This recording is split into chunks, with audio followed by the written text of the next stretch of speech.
কিশোরগঞ্জের পাকুন্দিয়ায় আওয়ামী লীগ নেতার দখলে থাকা জমি উদ্ধার করেছে উপজেলা প্রশাসন।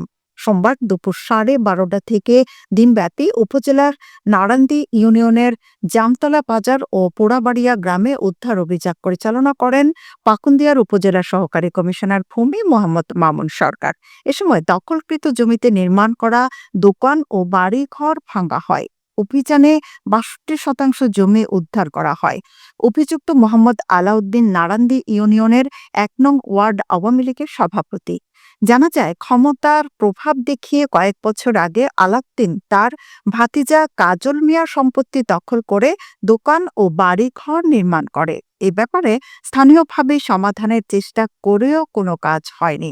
পরবর্তীতে কাজল মিয়া ২০১৫ সালে আদালতের আশ্রয় নিয়ে বাকোয়ারা মামলা করেন।